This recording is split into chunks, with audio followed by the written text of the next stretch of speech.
Your voice, your opinion, your community. Fact TV, free speech protected.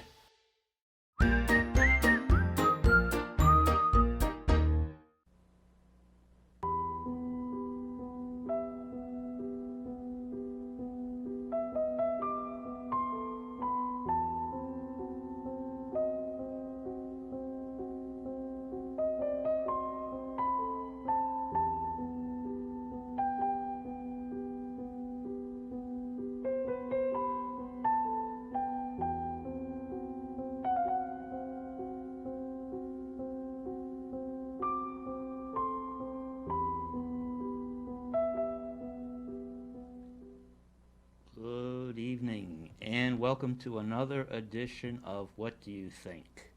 My name is Bill Morse.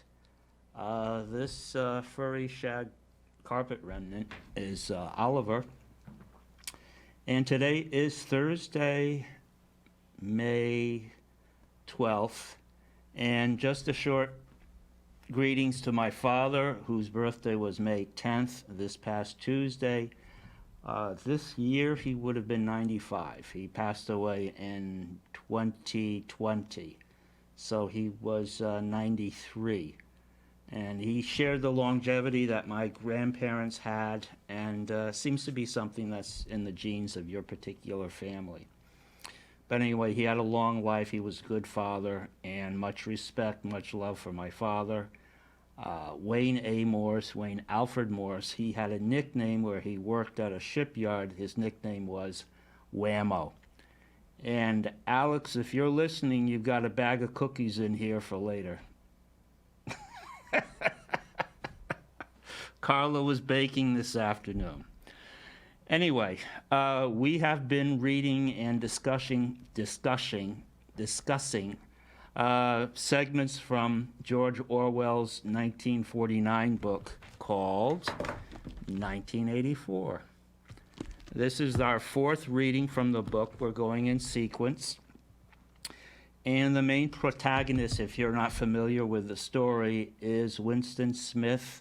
He's about 39 years old. He lives in London, which is, in this story, the capital of Oceania, which is one of three regimes that control the majority of the population in the world, and this is in the future date 1984. Winston Smith works for the Ministry of Truth. His job, hi Bryce, his job is to go through records and change them to fit the narrative of the regime. In other words, if someone needs to be taken out of the picture, so to speak, public figure, a party member for transgressions or for committing some crime, then that person's history is erased and all references to that person are erased. It's as if the person never existed. Somewhat like cancer. That was a Freudian slip. The cancel culture that we are living through now, whereby for about a year's time we were erasing people by taking down their statues and taking their names out of history books. So kind of a parallel course if you think about it. Only Winston's job is to go through history books, newspaper accounts, magazines accounts, public records, and erase any mention or reference to people who have fallen out of favor with the party. So there are people who are not party members. They are called the proletariat or proles. And 85% of the people in Orwell's 1984 are proles. And they live rather dull, impoverished lives, providing the muscle needed to participate in wars and participating in manufacturing, the military-industrial complex that feeds these wars. So in one of these proletariat neighborhoods of London, Winston comes across a curiosity shop, Dickens' curiosity shop, and there's objects. Some is junk, some are antiques, and he comes across a notebook, and he buys the notebook, and he starts later on writing a diary. And in the diary, he writes what he cannot say, what he cannot write in public, certainly what he can't write at work, and stuff that if he mentions or says these aloud in his sleep, the telescreen, which is like Alexa, will hear you. And if Alexa hears you or the telescreen hears you, then you know that authorities monitoring what's going on with the population, the security services, are going to hear and take note as well. So, where we're picking up is he has just put his notebook down, his diary down, and something unexpected happens. He's in his home. Let's see. He sat back in his chair, slightly ashamed of himself for writing in the diary, and laid down the pen. The next moment, he started violently. There was a knocking at the door. Already, he sat up as still as a mouse in the futile hope that whoever it was might go away after a single attempt. But no, the knocking was repeated. The worst thing of all would be to delay. His heart was thumping like a drum, but his face, from long habit, was probably expressionless. He got up and moved heavily toward the door. As he put his hand on the doorknob, Winston saw that he had left the diary open on the table. "Down with Big Brother" was written all over it, in letters almost big enough to be legible across the room. It was an inconceivably stupid thing to have done. But he realized, even in his panic, he had not wanted to smudge the creamy paper by shutting the book while the ink was wet. He drew in his breath and opened the door. Instantly, a warm wave of relief flowed through him. A colorless, crushed-looking woman with wispy hair and a lined face was standing outside. "Oh, comrade," she began in a dreary, whiny sort of voice, "I thought I heard you come in. Do you think you could come across and have a look at our kitchen sink? It's got blocked up again." It was Mrs. Parsons, the wife of a neighbor on the same floor. Mrs. was a word somewhat discontinued by the party. You were supposed to call everyone comrade. But with some women, one used Mrs. instinctively. She was a woman of about 30, but looking much older. One had the impression that there was dust in the creases on her face. Winston followed her down the passageway.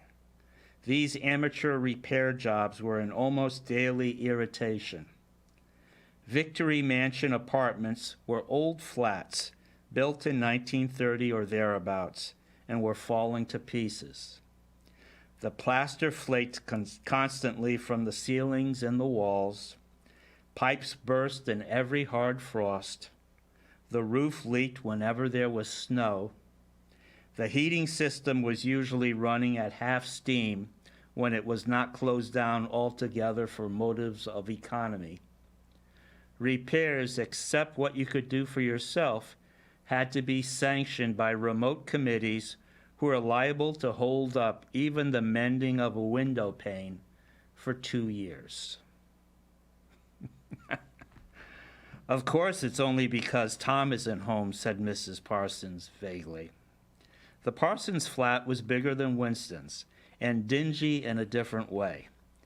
Everything had a battered, trampled-on look, as though the place had just been visited by a large, violent animal.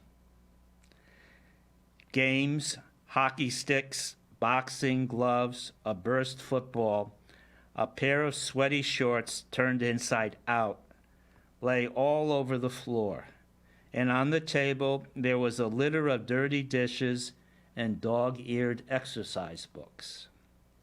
On the walls were scarlet banners of the Youth League and the Spies, and a full-size portrait or poster of Big Brother.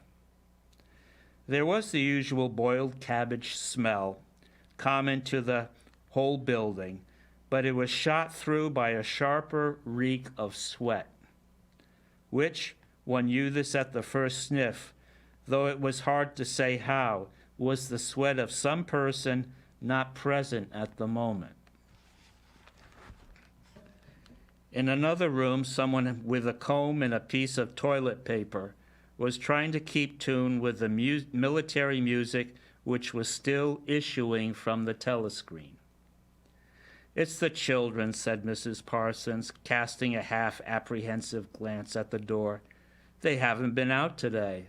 And, of course," she had a habit of breaking off her sentences in the middle.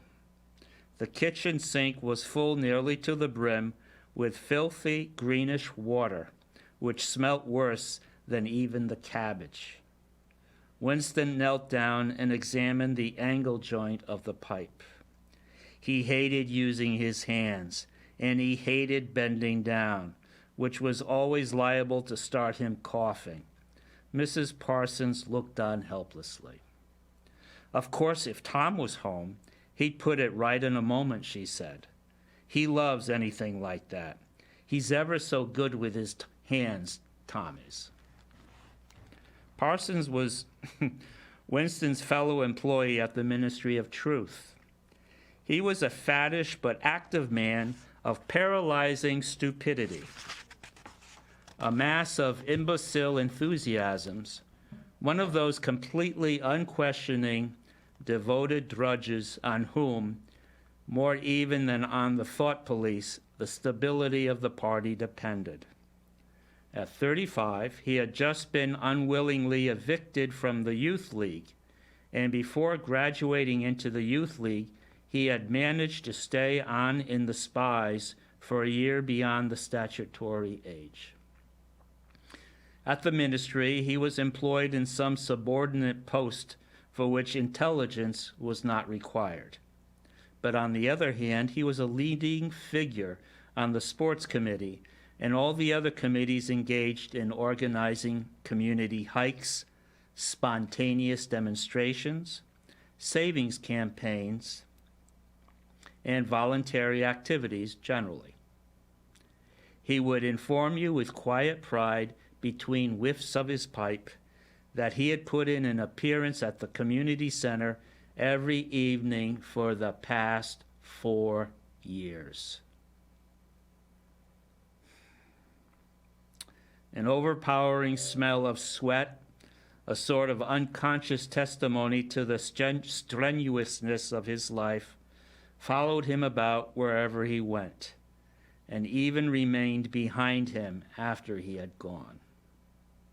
"Have you got a wrench?" said Winston, fiddling with the nut on the angle joint.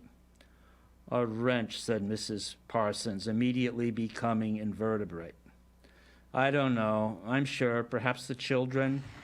There was a trampling of boots and another blast on the comb as the children charged into the living room. Mrs. Parsons brought the wrench. Winston let out the water and disgustedly removed the clot of human hair that had blocked up the pipe. He cleaned his fingers as best he could in the cold water from the tap and went back into the other room. "Up with your hands," yelled a savage voice. A handsome, tough-looking boy of 9 had popped up from behind the table and was menacing him with a toy automatic pistol, while his sister, about 2 years younger, made the same gesture with a fragment of wood.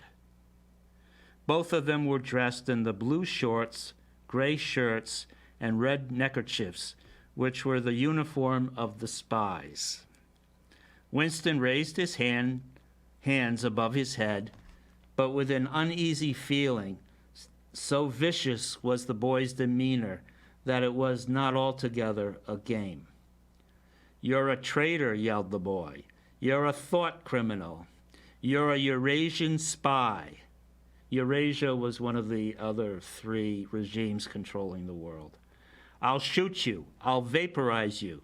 I'll send you to the salt mines." Suddenly, they were both leaping around him, shouting, "Traitor, thought criminal," the little girl imitating her brother in every movement. It was somehow slightly frightening, like the gambling of tiger cubs, which will soon grow up to be man-eaters. There was a sort of calculating ferocity in the boy's eyes, a quiet, evident desire to hit or kick Winston, and a consciousness of being very nearly big enough to do so. It was a good job. It was not a real pistol he was holding, Winston thought. It was a good thing. Mrs. Parsons' eyes flitted nervously from Winston to the children and back again. In the better light of the living room, he noticed with interest that there actually was dust in the creases of her face. "They do get so noisy," she said. "They're disappointed because they couldn't go to see the hanging. That's what it is. I'm too busy to take them, and Tom won't be back from work in time." "Why can't we go and see the hanging?" roared the boy in his huge voice. "Want to see the hanging, want to see the hanging," chanted the little girl, still capering about. Some Eurasian prisoners, guilty of war crimes, were to be hanged in the park that evening, Winston remembered. This happened about once a month and was a popular spectacle. Children always clamored to be taken to see it. He took his leave of Mrs. Parsons and made for the door. But he had not gone 6 steps down the passage when something hit him on the back of his neck, an agonizing blow from behind. It was as though a red-hot wire had been jabbed into him. Winston spun around just in time to see Mrs. Parsons dragging her son back into the doorway while the boy pocketed a slingshot.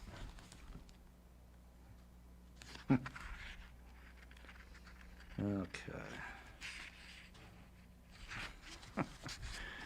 "Goldstein," bellowed the boy as the door closed on him. Goldstein was like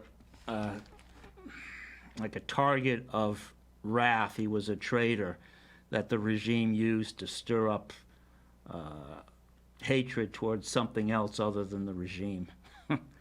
Goldstein bellowed, the boy as the door closed on him.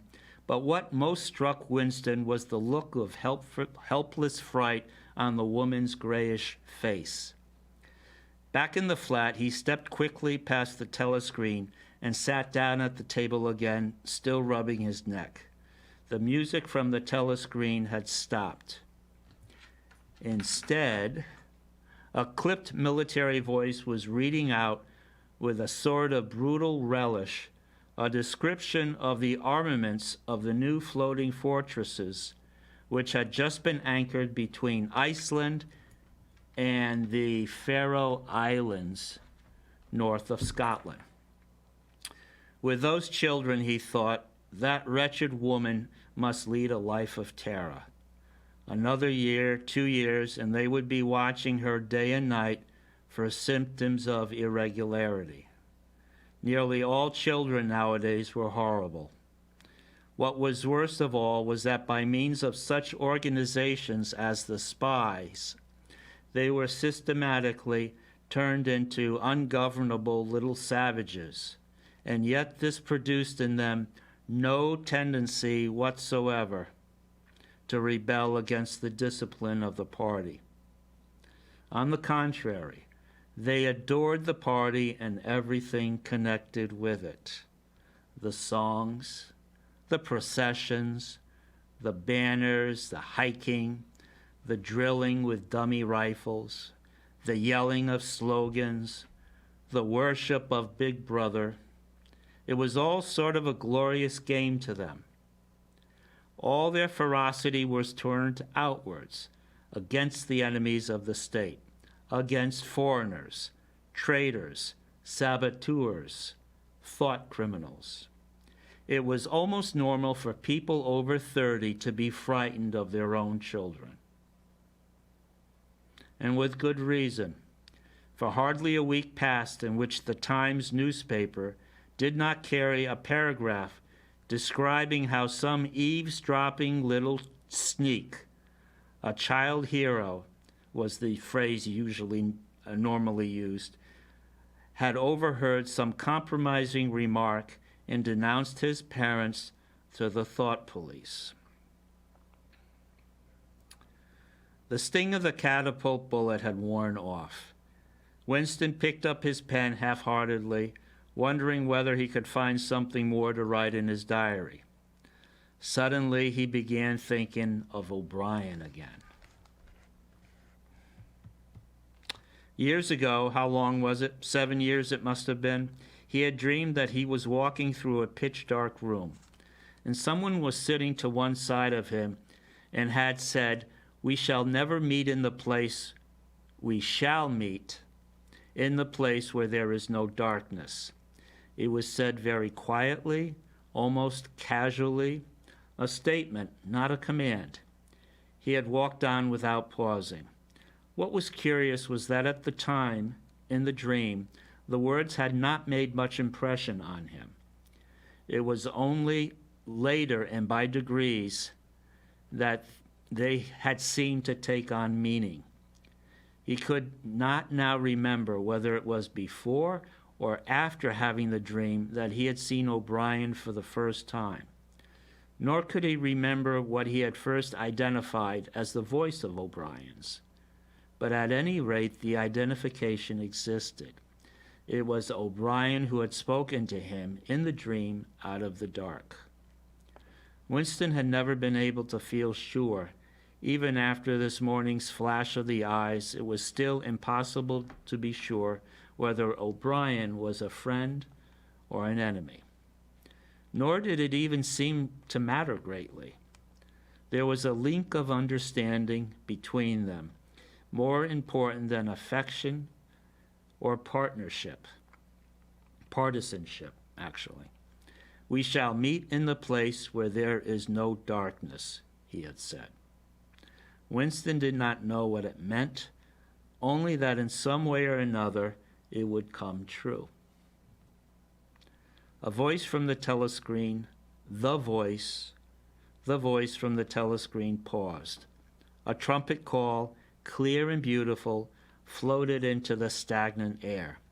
The voice continued raspingly. "Attention, your attention, please. A news flash has this moment arrived from the Malabar front. Our forces in South India have won a glorious victory. I am authorized to say that the action we are now reporting may well bring the war within measurable distance of its end. Here is the news flash." Bad news coming, thought Winston. And sure enough, following on a gory description of the annihilation of a Eurasian army with stupendous figures of killed and prisoners, came the announcement that, as from next week, the chocolate ration would be reduced from 30 grams to 20. Now, 20 grams would be, I'm going to say, half the size of a Kit Kat bar. Winston belched again.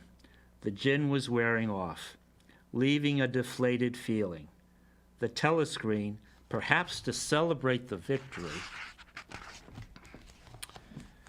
perhaps to drown the memory of the lost chocolate, crashed into "Oceania, 'tis for thee." You were supposed to stand to attention. However, in his present position, at his desk around the corner, he was invisible. Oceana, 'tis for thee, gave way to lighter music. Winston walked over to the window, keeping his back to the telescreen. The day was still cold and clear. Somewhere far away, a rocket bomb exploded with a dull, reverberating roar. About 20 or 30 of them a week were falling on London at present, and normally they fell on proletariat neighborhoods. Down in the street, the wind flapped the torn poster to and fro, and the word INSOC fitfully appeared and vanished. INSOC, the sacred principles of INSOC. New speak, double think, the matuability of the past. He felt as though he were wandering in the forests of the sea bottom, lost in a monstrous world where he himself was the monster. He was alone. The past was dead. The future was unimaginable. What certainty had he that a single human creature now living was on his side? And what way of knowing that the dominion of the party would not endure forever? Like an answer, the three slogans on the white face of the Ministry of Truth came back to him. War is peace. Freedom is slavery. Ignorance is strength. He took a 25-cent piece out of his pocket. There, too, in tiny clear lettering, the same slogans were inscribed, and on the other face of the coin, the head of Big Brother. Even from the coin, the eyes pursued you. On coins, on stamps, on the covers of books, on banners, on posters, on the wrappings of a cigarette package, everywhere. Always the eyes watching you and the voice enveloping you. Asleep or awake, working or eating, indoors or outdoors, in the bath or in bed, there was no escape. Nothing was your own except the few cubic centimeters inside your skull. The sun had shifted round, and the myriad windows of the Ministry of Truth, with the light no longer shining on them, looked grim as the loopholes of a fortress. His heart quailed before the enormous pyramid shape. It was too strong. It could not be stormed. 1,000 rocket bombs would not batter it down. He wondered again for whom he was writing this diary. For the future? For the past? For an age that might be imaginary? And in front of him there lay no death but annihilation. The diary would be reduced to ashes and himself to vapor. Only the thought police would read what he had written before they wiped it out of existence, wiped it out of memory. How could you make appeal to the future when not a trace of you, not even an anonymous word scribbled on a piece of paper, could physically survive? The telescreen struck 14. He must leave in 10 minutes. He had to be back at work by 14:30. So I think we'll stop there. And when we come back, we're going to move a little further forward. And there's an interesting exchange that Winston has in back at the Ministry of Truth during lunch hour with Symes, whose job it is well, I'll tell you what Symes' job is. But let's see. Winston's... Wow. All right, anyway. Just a second. Because we're obviously not going to go through the whole book. But... All right. I think we'll go to Comrade Ogilvy. I'm not sure how to pronounce it. Okay, very good. So we'll pick up again on this, and I hope you've found this interesting. Again, any parallels between this fiction and what some places on Earth are experiencing right now is up to you. So, Oliver and I say goodbye. Yes, Oliver, we're saying goodbye. And we wish you a good weekend.